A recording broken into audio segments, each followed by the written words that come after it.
Good afternoon. Good afternoon.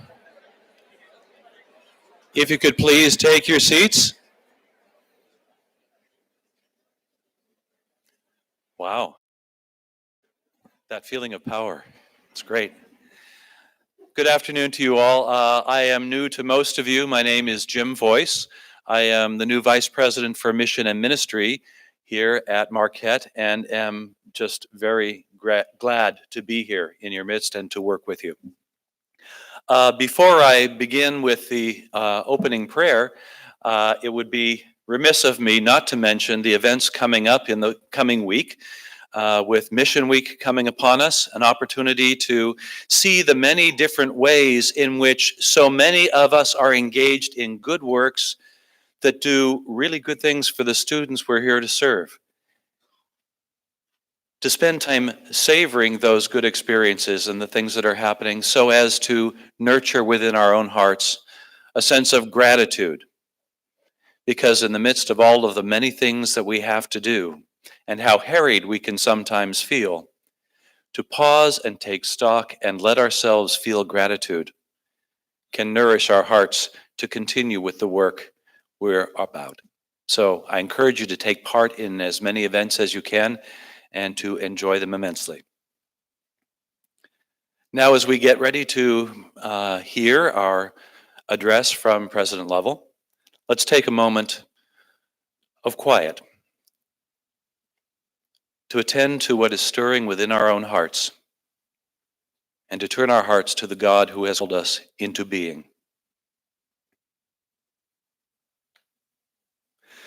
Loving and gracious God, from many parts of this country and this world, your Spirit has drawn us to Marquette.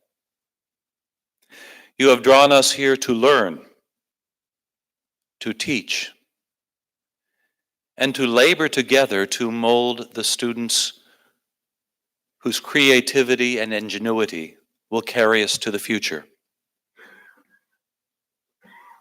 We labor together so that our students can grow to their full potential, to transform our world for the good, even as we, in the spirit of the Magus, continue to seek better ways to serve the mission entrusted to our care. As we gather today, we ask you to open our hearts and minds. May the passion which drew us to this work continue to animate our labors. May it guide our decisions, and may it fill us with gratitude for the good, transformative work taking place every day in our midst. We make this prayer in your most holy name. Amen.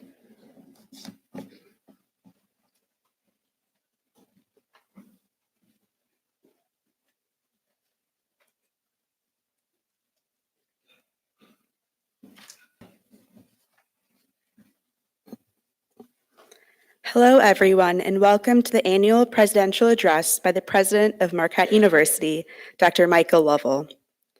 My name is Sarah Manji, and I'm a fourth year in the College of Business studying finance and economics. I have the privilege of serving as the president of Marquette University Student Government.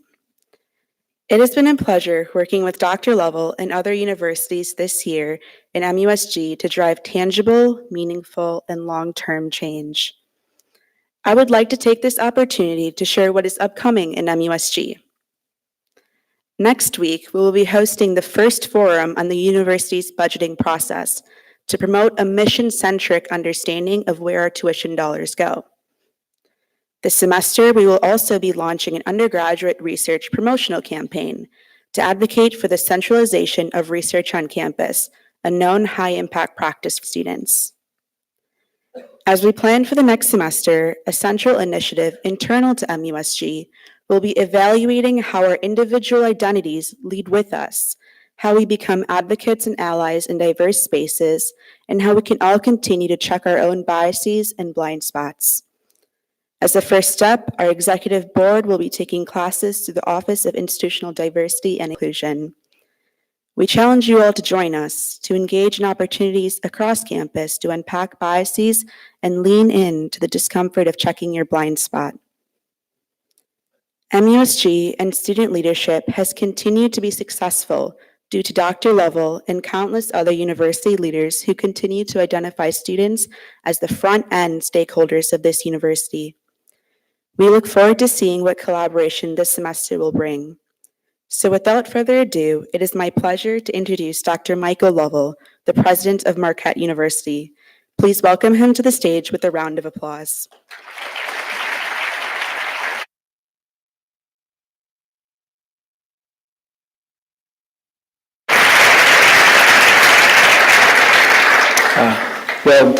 Thank you very much, Sarah and Father Voice. Thank you both for your leadership, and it's such a pleasure for me to go to work with both of you. Wow, what a great turnout today. For those of you who are sitting down, there has to be at least 100 people standing in the back, so hopefully we'll get some more chairs in for you to hear about some updates on our campus and what to expect in the coming year, and to celebrate some of the things that we've done during the past year.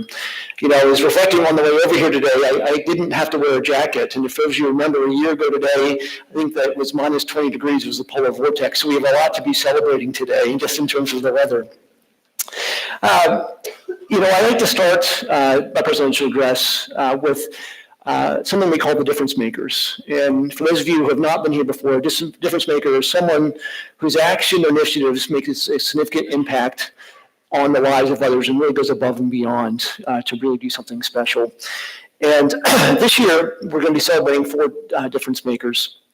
And the first difference maker, really, when you think about St. Ignatius, you know, I think he calls us to be innovative and to do something greater and something more for the greater glory of God. And a program out of our Student Affairs office this year really exemplifies that spirit. And that program is something called RISE, Ready to Inspire Success and Excellence. And this is a unique program for our multicultural undergraduate students to be oriented at our campus and help them be successful along the way. And this program has gotten great accolades. It's won awards. It's also been highlighted in several media sources, in particular, a news story, which I'm going to show in a second here. Leaders at Marquette University say the RISE program is really important for students of color. It helps get the students off of campus and into places like the America's Black Holocaust Museum. And they hope that trips like these help students of color here feel more comfortable in the Milwaukee area.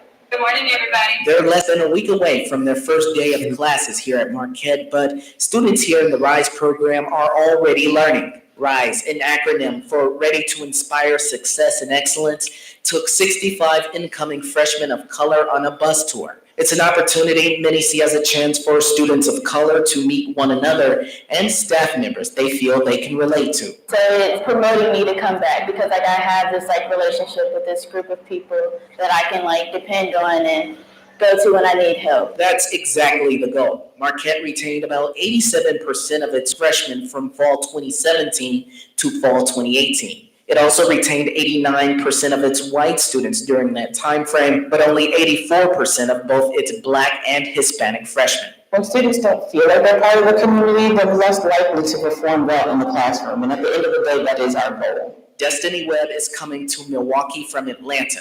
She understands the demographics are much different here. I'm just excited to meet different people and build connections that are will be different from the connections I built in Atlanta. There's going to be different levels of relating than you would with any other people if I didn't go to the program. Marquette University officials hope that the program continues to grow in the years to come. For now, reporting on Milwaukee's north side, Tony Atkins, TSTMJ4.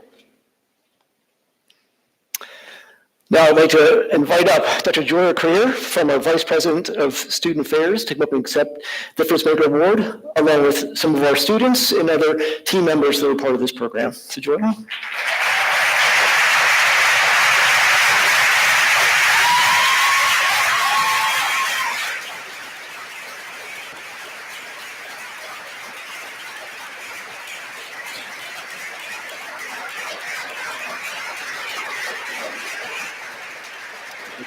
Thank you.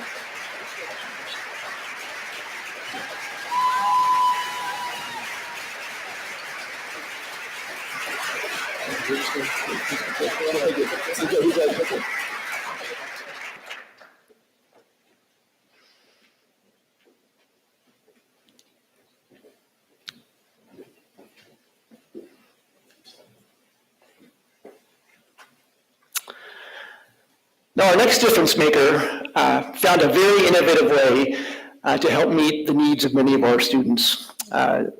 Through a program that she was doing in the community through the Jewish Federation, she encountered that students on college campuses have significant needs in terms of food security. In fact, the AACU reports that 22% of college students across the country have food scarcity and often go hungry.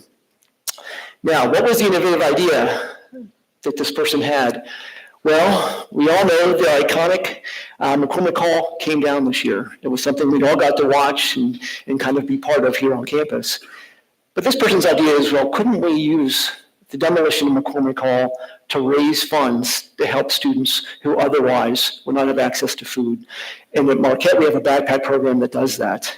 And again, this story has been highlighted in the media, and I think it tells the story the best. As the wrecking ball pounds the side of Marquette's McCormick Hall, people can't help but stop to take a picture, as 12 stories and thousands of memories are bulldozed away at 16th and Wisconsin. 52 years with thousands of students and now alumni who have lived in this building. It was such an important part of their student experience, and we knew that it was an opportunity for us to capitalize upon. Capitalize to help others by giving McCormick fans a chance to buy memorabilia from the building, including room numbers and special McCormick koozies. Created an opportunity to give back to an important current need on campus called the Backpack Program, which provides groceries to our students experiencing food insecurity. 1 in 5 of our students currently experiences that insecurity. While staff on campus thought the sale would help the program, they never imagined how far it would go. And thus far, through the over $80,000 raised through this McCormick campaign to support this Marquette University Backpack Fund, over 50 students have already benefited. That's right, more than 80 grand. That's a lot of room signs and koozies. So full disclosure, I must admit I am among the thousands of people that have once called McCormick Hall home. And while it's a little bit of a tinge of sadness to watch as my old room meets the wrecking ball, knowing that people are being helped by its demolition helps to make it easier. We were able to capture over 300 room signs from McCormick Hall, which we auctioned off in a live bid for a week period of time. And through that, over $25,000 was raised for the backpack program. The highest room number went for over $500, a chance for a building and a campus community to keep on helping students, even as the building itself heads for the history books. Giving back to such an important cause today is what Marquette University is all about. At the beer can in Milwaukee, Ryan Berg, Spectrum News 1.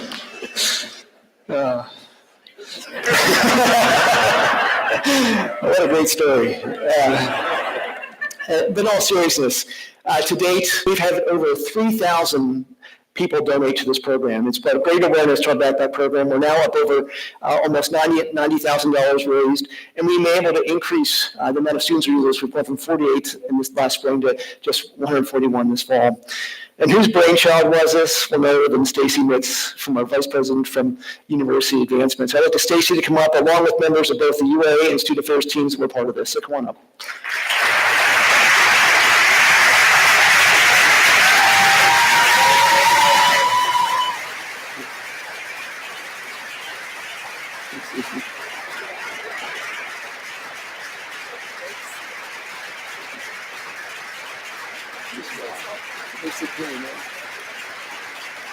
These are all the students we helped run the program.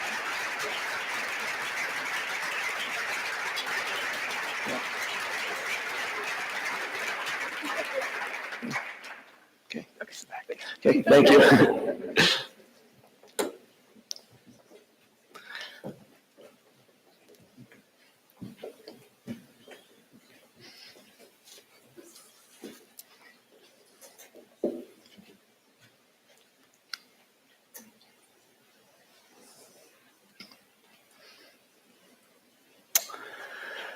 William Ward once said, "A warm smile is the universal language of kindness."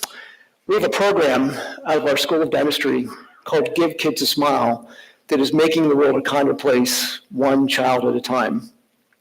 For the past 17 years, this program has literally helped thousands of youth who don't have access to dental care be able to provide services that can help change their lives. Again, this program has been highlighted in the media, and it tells a great story. New tonight, hundreds of kids in Milwaukee are walking around with brighter smiles tonight thanks to the Marquette Dental School and the Wisconsin Dental Association. It was all part of the annual Dental Day event. More than 100 volunteers from the school offered free cleanings and more to area children. Marquette dental students performed the exams under the supervision of school staff and area dentists. I think it's important obviously for the patients because they're being able to hopefully get some care, but it's a good learning experience for our students also. The event focuses on children from low-income families and is estimated to provide about $25,000 in dental care. And just to highlight, this is an initiative that we had more than 100 volunteers from our school of dentistry participating, $25,000 in dental care, if not more. And I'd like to bring up really the two people behind the scenes that do all the work to help this program get going, Dr. Pradeep Bhagdvachula and Dr. Conrad Ben. Please come up and accept the awards.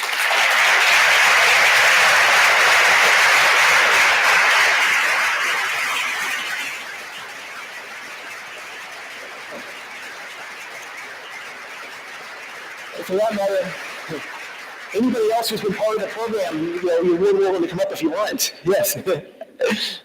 Here's my back. So thank you.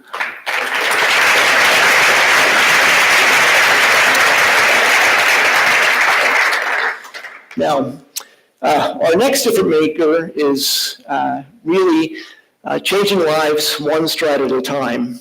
And I have to tell you, as a runner, this one is really inspiring to me personally. Allie Rising, instead of trying to raise money for cancer awareness or from cancer, didn't do a 5 or 10K to raise the money. Instead, she decided to go big. And we talk about going big, how big did she go? Well, she decided to run all the way across the country, 4,000 miles from San Francisco to Boston as part of the Allman Foundation 4K for Cancer for Running Across America. And she just didn't run across the country. Along the way, she stopped at hospitals and provided scholarship funds for college students who were suffering from cancer and similar illnesses. Now, of course, this was a great experience for Allie, but you might wonder, why would she take this big step and take something on that was so difficult? Well, this really hit home to her family. Not only did her grandmother and grandfather both die from cancer, but she actually dedicated this race to her mother, who was an 8-year cancer survivor.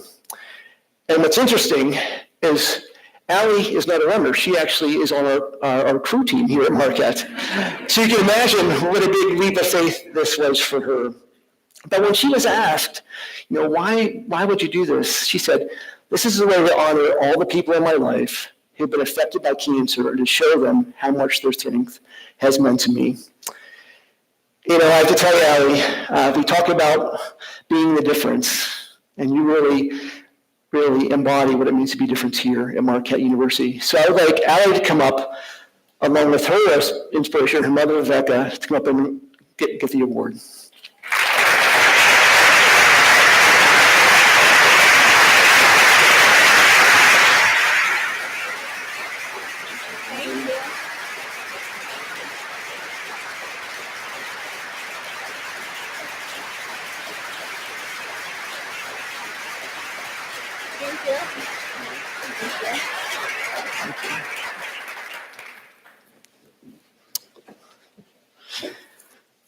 Well, obviously, there are many other individuals we would love to have really celebrated today, but we have limited time and we try to limit to 3 or 4. But again, I think, as you, I am so proud of some of the things that the people on this campus are doing to make others' lives better.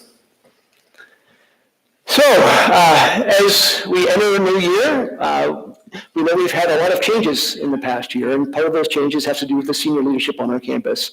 The first senior leader that we recognize as new in the past year is someone very well known to us. Not only did he previously serve as the dean of our college communication from Sacramento State University, but he also served as acting provost for the year. Well, last December, we actually took the acting title off Kimo, and Kimo, we want to welcome you as our provost and executive vice president of academic affairs. Thank you, Kimo.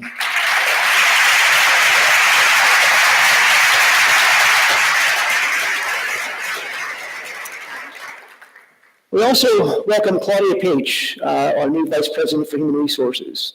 Claudia came to us from Northwestern Mutual since 2001. She has served as Senior Director for Human Resources. She's a graduate of UWM and previously served in Human Resources at Aurora. Please help me welcome Claudia.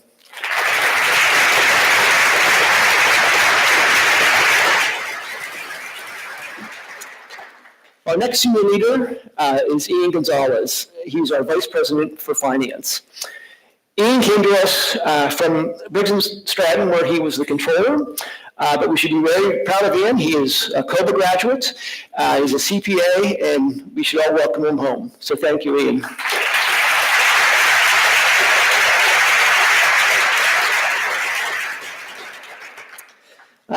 The next leader you've already met today, Reverend Jim Voice. Is obviously he's the Vice President for Mission Ministry. Prior to coming to Marquette, he most recently served as rector at Gonzaga University, and prior to that, he served for 14 years on the faculty of theology at St. Louis University. I want to personally thank Father Voice for taking the leap of faith and coming to Marquette to really help us with our mission. So thank you.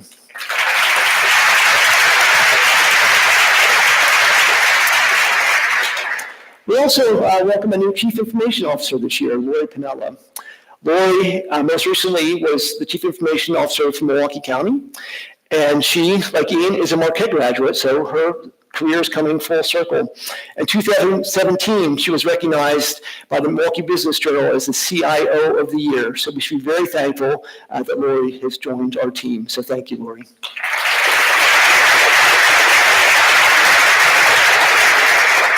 Now, last but not least, our most recent senior leader is Dr. Joe Daniels. He is our Keys Dean of Business Administration. Now, again, as with Kimo, we probably know Joe very well as he's been here for about 30 years. And not only was he acting dean since last May, but he also was chair of our economics department and served on our faculty. He's a graduate of Ball State and Indiana University, but I think a few weeks ago he told me that he believes he had the longest interview process of any senior administrator at Marquette in history at 30 years. So let's welcome Joe Daniels.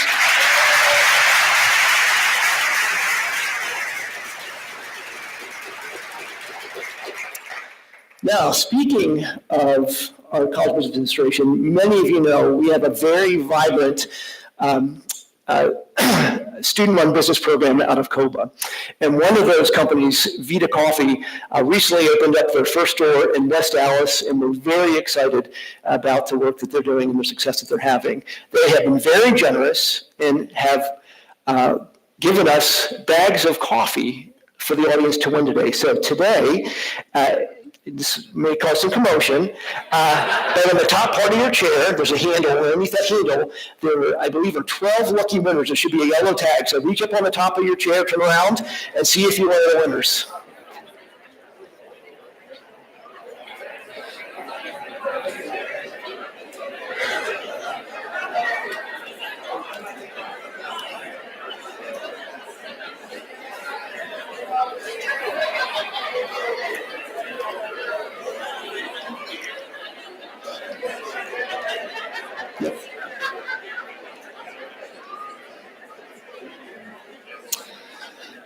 Okay, if you happen to be one of the lucky few that got the yellow tag, you can pick up your coffee on your way out today in the lobby.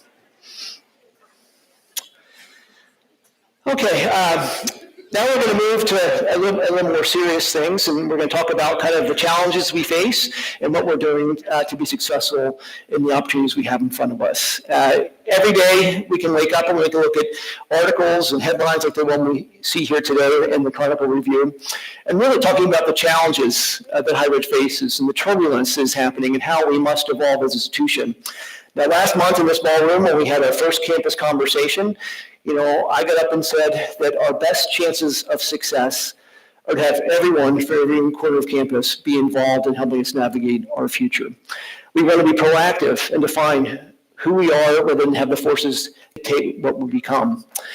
And through this process, I know if we can have everyone be part of this, we can cut through and accelerate through the headwinds we face and make this university even better than it is today.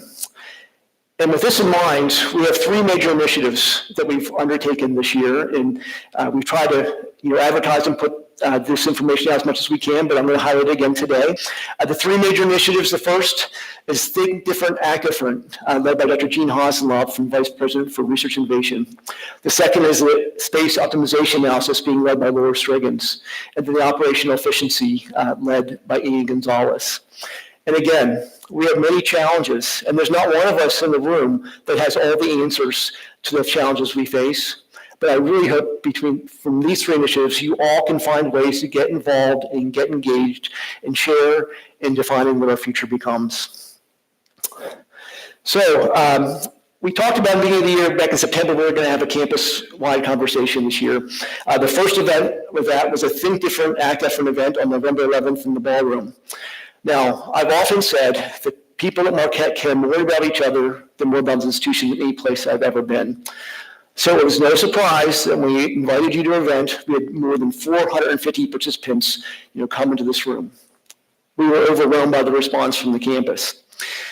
And at the event, we announced that we were opening an ideas portal for people, again, from every part of campus to split their ideas on ways we could be successful with the challenges we were facing. Again, we were overwhelmed by the response. We had over 1,400 ideas come in from campus on ways we can define our future. On top of that, we also said we were generating Ideas Review Council to sift through all the ideas that came in. And we asked members of the campus community to nominate their peers to actually serve on the committee. Well, we got 62 nominations. And of those 62, 58 people accepted to be part of this process. This is above and beyond their regular work duties. And this goes to show how much really people care about this institution and what we come. So we are so excited that so many people are going to be involved in helping us sift through all the ideas and help us prioritize them and think about how we're going to implement them going forward. So the question now is about process. We have these 1,400 ideas. What are we going to do with them? Well, Jean Hasenlop, luckily she's got some experience of navigating things like this, particularly for the innovation challenges we've had in the past. She's going to be pulling together the idea, excuse me, bless you, the Ideation Review Committee, and they're going to take a first pass to the reviews. So they're going to separate those that are kind of actionable, those provide context and help us define our future, and separate those in February. So that'll be the first pass through. Then in March, they're going to cluster those ideas into different topical areas, and then provide a summary that they can actually share with campus, so you can all see some of the things that come in and what some of the general ideas are and ways we may do things. But then on April 8th, again in this room, we're going to invite the campus back to the conversation where we're really going to lay out what has come forward, from the council, and based on that feedback from campus and based on the recommendations of the IRC, we're going to send those priorities to the ULC, the Boundary Steering Committee, and ultimately make decisions going forward the campus. And I believe that some of those ideas will be implemented before we even leave at the end of the semester. And I want to thank everyone in the room who has submitted ideas in this process so far, because again, we're going to be successful.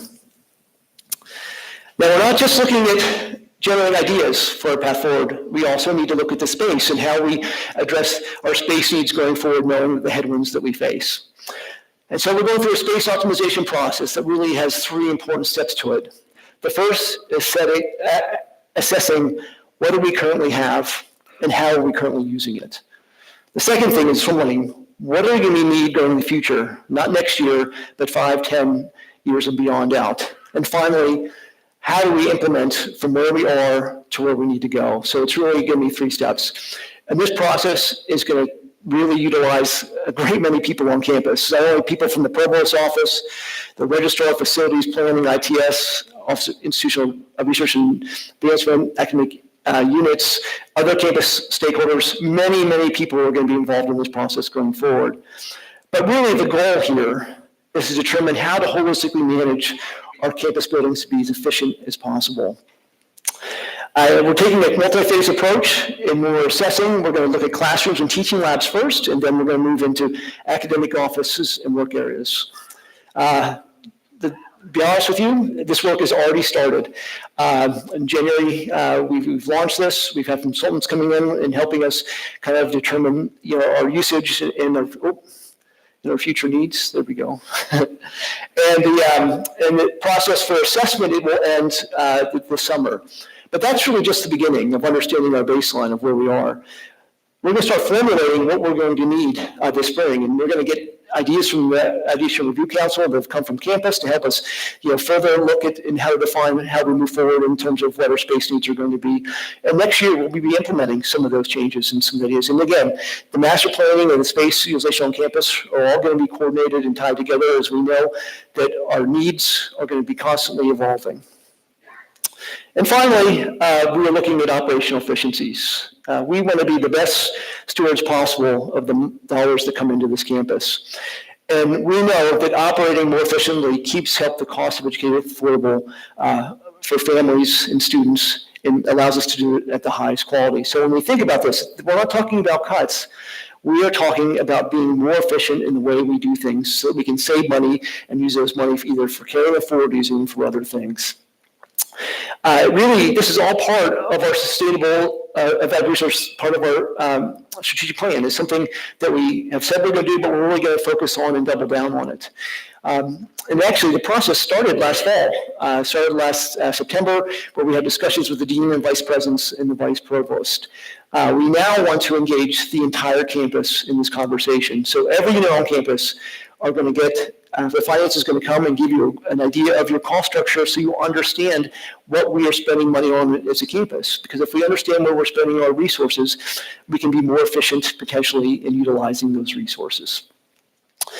So again, the planning is beginning now. So we have the finance part is already starting to go out to units and making plans to visit each unit. The implementation will begin again as early as May of ways we make changes. But the idea is we want each unit to figure out ways themselves. We're not mandating anything. We're asking you to help define how we can actually be more effective.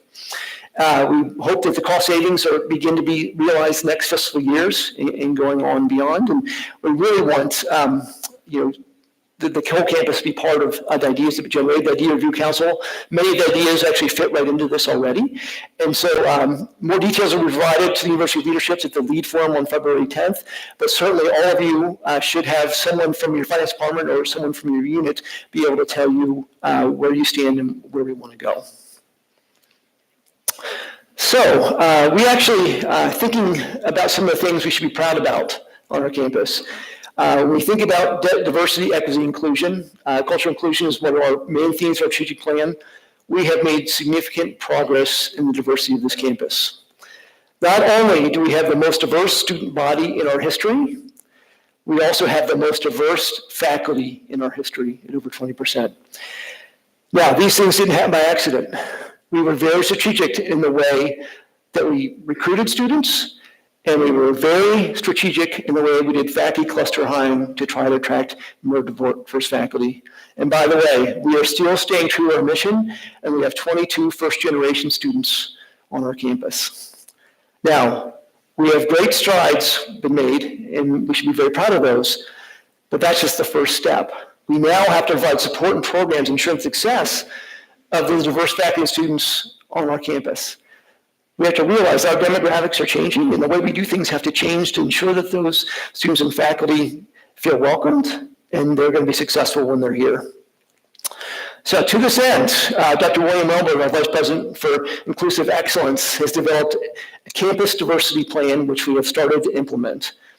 Now, this diversity plan, has many, many assets to it, but really some of the main themes of it is we're building a welcoming, inclusive community. How can we be more inclusive? We are creating pipeline programs, particularly for underrepresented students, going to the K through 12 level and helping them be successful when they enter here. We're trying to address financial challenges, for those students and finding unique ways that we can address those. We are also looking at our protocol to continue to look at how we can hire a diverse faculty and look at equity amongst our faculty and staff. And finally, there are high impact practices from across the country that we can begin implementing and really focusing on to help our students. So, as I said, we've already in implementation of some of these efforts. I think the one that hopefully you're aware of and most excited about is this year we are celebrating the 50th anniversary of our EOP program. And EOP is one of the things we're most proud of because we were the first in the country to do this. And I have a short video here that kind of highlights the EOP program and what's going on this year.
Now, I'd like to just take a moment to thank everyone who served on the 50th Anniversary Committee for all of your hard work and really helping us celebrate an important part of our campus.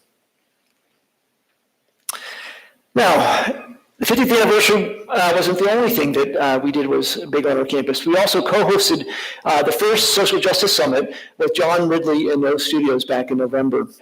Looking forward, something that I think is very important, and I want to encourage everyone to participate on our second campus climate study. It's going to be distributed starting next month, and it's very important. We did the last one 5 years ago to really understand where we made strides and where we have more work to do. So I hope all of you can participate in that. And also, one of the things we're very excited about is we're piloting for the first time a diversity and inclusion educational training program for our first year students. So again, trying to do some things that are very tactical to try to make a difference. There are a number of events coming up, continuing, and you can go to the Diversity and Inclusion website to see some of these, but we have Dr. Freeman Herbowski from UBMC going to be here. We have Dr. Amani Perry, and then we have our second annual symposium on diversity and inclusion. I really hope that some of you can participate in those events. So we also know there's something really big coming to Milwaukee this summer. And when I big mean, we're talking about hundreds of thousands of people, all the eyes of the country will be on us. We, as a campus, want to take advantage of the opportunities to put Marquette on the national stage along with our city. And so, again, we have a campus-wide steering committee that really are trying to take advantage of these efforts. I want to thank all of those who have been involved, but their work has been crucial in doing many things. One of the things that they have done is our residence hall are fully subscribed for the convention. Over 1,200 beds will be filled from those coming from outside the city here. Our event spaces, all of them, even this room, is being marketed to media and news outlets. And so I believe that there'll be many ways, many places that Marquette will be highlighted when the convention is here. We're even taking advantage, some of our faculty being creative, and we're offering some courses specifically around the convention being offered this summer. There's internship opportunities. There's so many ways for our students to actually participate in the convention as well. But maybe the thing that I'm most proud about that came out of the committee is that we're going to raise several hundreds of thousands of dollars through our work with the convention, and all of those revenues are going towards scholarships supporting our diversity initiatives.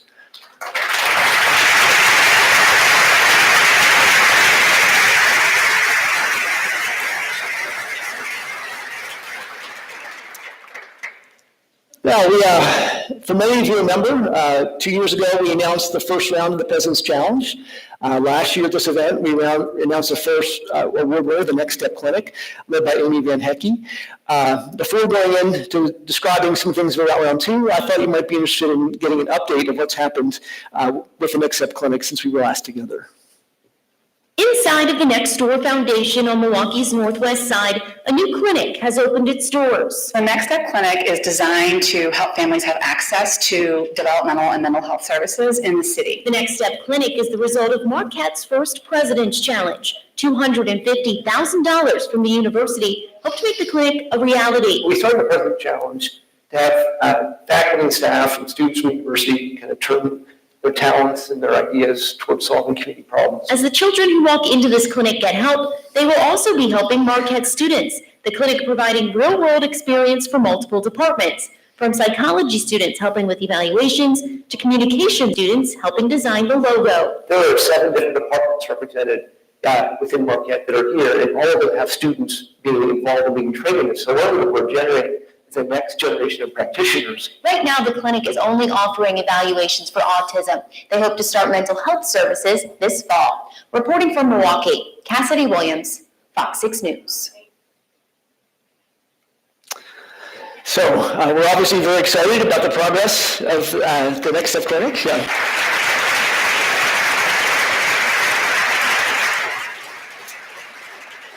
Which brings us to what's next, and which is round two. And again, just to remind everyone what the President's Challenge is about, we're trying to address disparities and inequities within Milwaukee. We want to work directly with communities and neighborhoods. We want the community neighborhoods to help identify the problems and actually help identify the solutions which we can be part of helping them implement. Proposals that come in, we expect there to be all different parts of campus represented, particularly people from the hard sciences, the social sciences, the liberal arts humanities, working together to solve these challenges. And we're again giving one award for $250,000 over 2 years. Now, as with the previous years, we're very excited Johnson Controls is partnering with us, their foundation is partnering with us in terms of funding and putting on the program. And we have 2 campus members, Gene Hoslup and Dr. Dan Bergen, who again graciously offered to really shepherd the process through. They will be having an informational session, an open forum. They'll be up to that in the coming weeks, but they're also going to help matchmake and help the process move forward in a unique way. And last year, we had 8 very high-level proposals come in, and my goal would be to have even more this time. And I think the relationships that have already been formed will just be deeper and make the proposals better going forward. So, maybe a little heavier topic. Both nationally and here at Marquette, there's statistics that are coming out nationally that really we should be very concerned about. And in Marquette, we obviously care about care personnels or care for the whole person. And so we think about statistics particularly around mental health and mental illness. We really need an increased awareness and focus on this campus around student wellness and health. And nationally, 1 in 3 students are seen for a mental illness condition each year. The Chronicle of Higher Ed calls this an epidemic of anguish because college campuses do not have the bandwidth to take on all of the needs the students on our campuses are facing around mental health and mental illness. We really need to find a way to better address our students' needs in these areas. And it's no wonder that there are a lot of sobering statistics around negative coping mechanisms by students. So one of the things that we launched this year was a President's Task Force on Alcohol and Other Drugs to understand what the culture was on our campus and what the things we were facing. And to be honest with you, some of the numbers are sobering when you hear the way our students are negative coping. 54.1% of our students report binge drinking in the past 2 weeks. 40% of them said they did something that they regretted after drinking. And 13% of our students have been reporting using marijuana in the last 30 days. Clearly, we need to do better for our students to help them navigate some of the challenges that they face.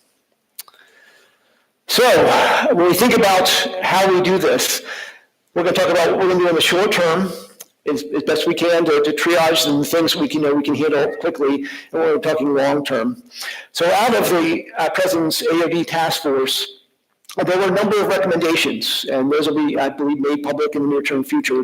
But the one was to create a college recovery program and register with the Association of Rehabilitation in Higher Education, ARHE, to really help our students.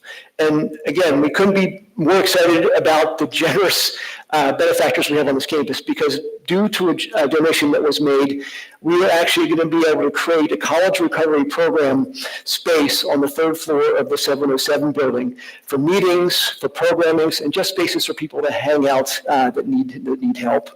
We're also going to be doing a communication plan to our students to really help them understand the resources that are out there, but understand what some of the risks are of some of the behaviors that we'll be undertaking.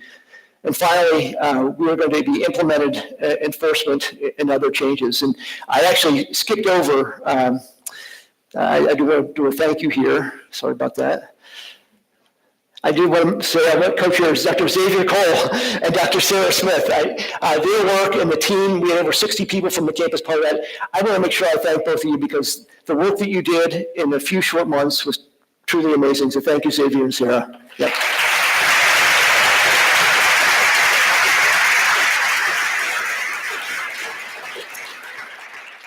So we just talked about around alcohol and drug use. We also need to really impact what's going on with mental illness and the challenges our students are currently facing. So again, we have some great alumni and benefactors from Marquette. At the end of last year, we were able to raise several hundred thousands of dollars for immediate use funds to help with the mental illness needs of our campus.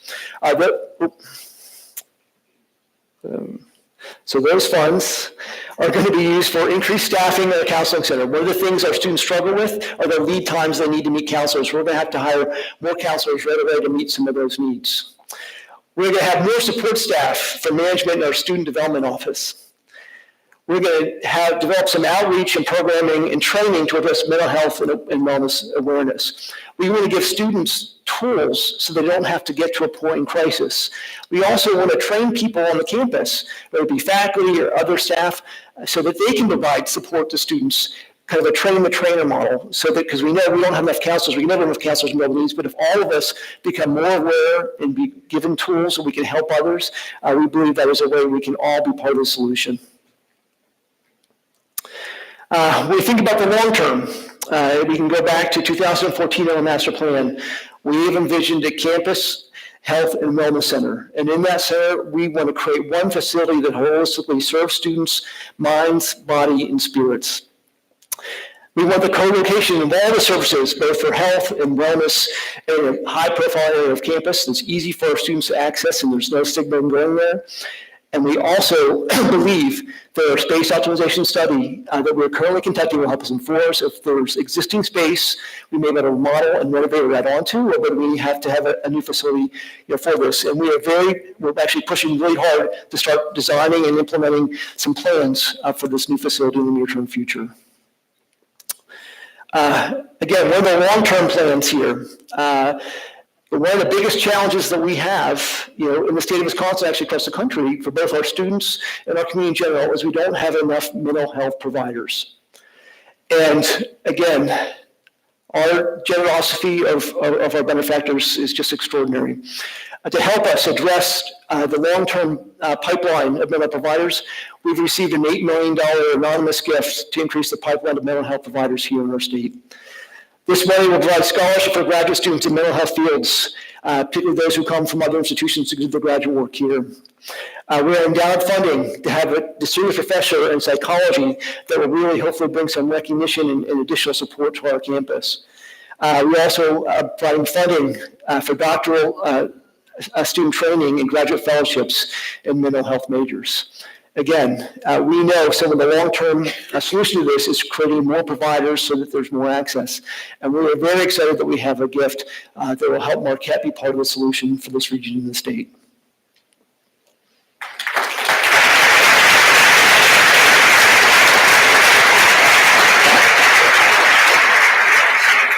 So again, for those of you who have attended in the past, know that I'd like to end with a big announcement. Not that an $8 gift isn't a big announcement, but it's interesting when a lot of people, I had several people come to me and said they wanted to help me with my big announcement this year.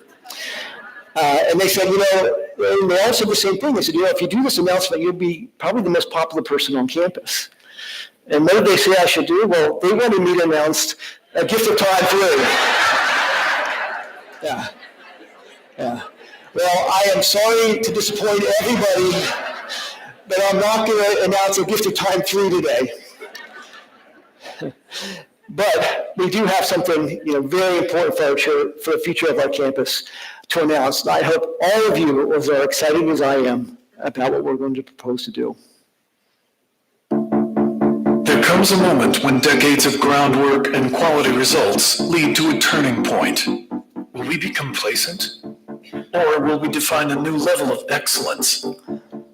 For Marquette business, that moment is now. Milwaukee and the region are in the midst of an unprecedented business boom.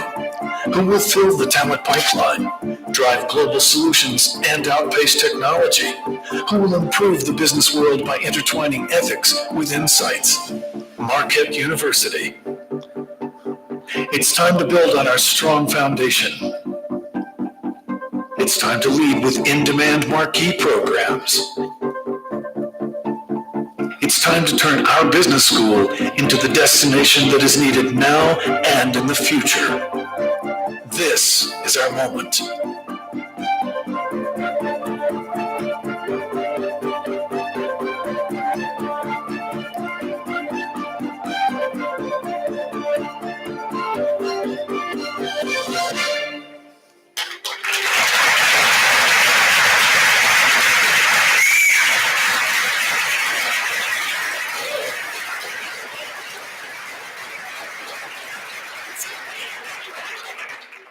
So today, we are publicly announcing a new home for our College of Business Administration and Innovative Leadership Programs on our campus.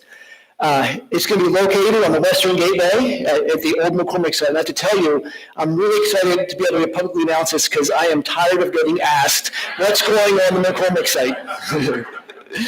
But in all seriousness, this is a transformational project for our campus. And I think Joe Daniels puts it best. He said, every great city needs a great business school, and a new home will serve as a major catalyst not only for Marquette community, but for Milwaukee and beyond. And that couldn't be more true. We want to be the destination for business in Milwaukee and in this region, and this facility will help us do that. But we're also equally excited, as this is not just going to be a business space. This is an industry space on our campus where we're going to be looking at excellence in leadership. Our lead program, which is Crystal Pella and the Outpost College Team Engineering, has launched. It's actually spread not only from engineers, now it's the entire campus. This program, which is really the best in kind of its country, will be housed here.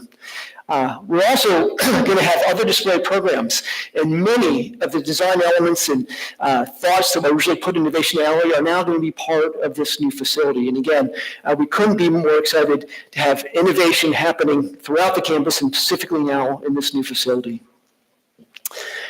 And we could not have made this day possible without the hard work of our fundraising team and also from many of our benefactors.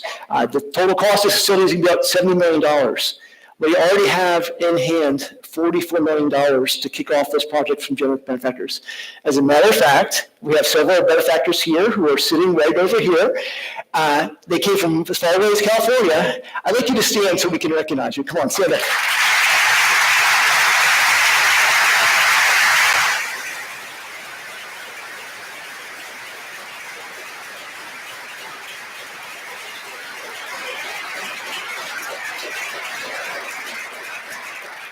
So I want to thank everybody for your attention today and taking time out of your busy schedules to hear about our university. I particularly want to thank all of those who are standing in the back. If you take a look, we still have probably 75 or 80 people standing in the back, and I really appreciate your willingness to stand through this presentation today. So without further ado, that ends my formal remarks. I know that we always like to have a short period of time for question and answer, so I'm willing to take those wherever. Okay, Dan? Yeah. Yeah, Dr. Lovell, very, very exciting about the College of Business and Innovation Valley, and of course the College of Engineering, the work that's happening there. I'm curious, it referenced a few different times in the video community in the city of Milwaukee, and I'm wondering about how you see this new building and what's going to happen there, engaging our city. Yeah. So as we talk about the design of the facility and what we want to accomplish, we want this to be a place where the community can gather and be part of conversations. And those conversations will be about business issues, but we also hope we have a very large space plan to have events, that we may have other events, not just around business issues, but other ways we engage our community in those spaces. Again, we want this to be a space that isn't just for business, but for all of campus and all of Milwaukee. Phil? Yeah. Mike, I don't think it will come as a surprise that I'm going to ask you pretty much the same question I've asked for the last 3 years. And, as much as I, admire the initiatives in terms of community outreach, the initiatives in terms of the well-being of our students, it still strikes me that far too much of the excitement about what we do is still driven by the market. And it struck me, I had a chance to look at the interview that you gave to what was a bit of business leadership, or what the particular publication is that was put up on the website. And it struck me that much of, at least the way you described our academic programs, is still very much in service of jobs, which I think is legitimate. But I didn't hear anything, I heard very, very little with regard to what really defines our core mission as a university, as a Catholic university, and as a Jesuit university. Some mention of ethics, some mention in terms of personal transformation, which obviously I think is very much in keeping with our Jesuit values. But we're functioning in a society and a culture that is in deep trouble. And the deep trouble doesn't have to do with, in a sense, creating jobs. It has to do with somehow or other paying attention to one another's humanity, and to have the kind of vision of what our lives should be like that might enable us to say, there are other things that drive us than simply their economic payoff.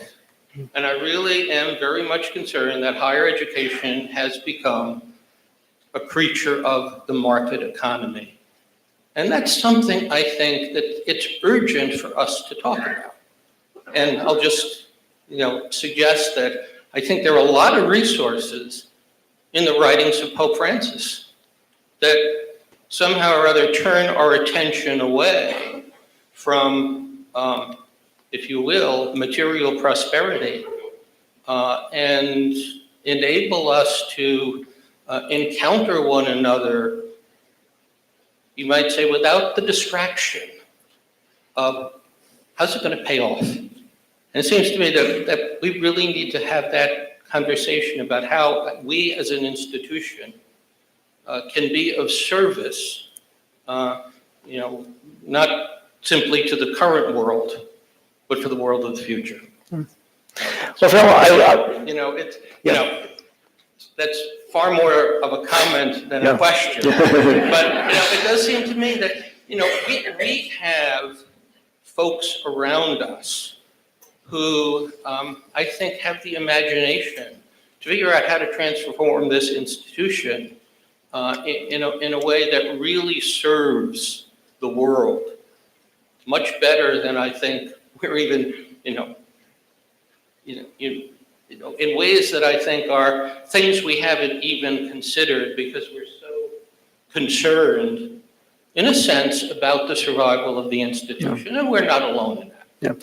So Phil, I'll just make a couple of just quick comments and we'll go on to the next question. But I don't think there's anybody in this room that disagrees with you. And we often say, I've heard Crystal Pella, I think I might have heard this from her first, is we want to do things because we should, not because we can. And that should part is serving the mission of this industry, which is really founded in the core of what we do. And our common core, liberal arts, humanities, education, the problem solving, critical thinking, the ethics, those are all part of what field we're in, which is still and still. And I would just say, that I hope all of you feel like you can be part of defining who we become, because I think you're right. We have people in this room and people on this campus that can help us define ourselves a way to success, not only to still be open in the economics, but also provide the education we want. And that's really what we're asking all of you to be part of, defining what we become as the future. And so I encourage you, I encourage others, if you have ideas or concerns, I mean, some of the things that have come into this portal are context, such as you just gave, to help us make sure we frame things in the right way. And so I believe we can do both. It's not an or, it's an and. We can be economically successful, we can still provide the education that we believe that will create individuals and that go out into the world and transform them in positive ways.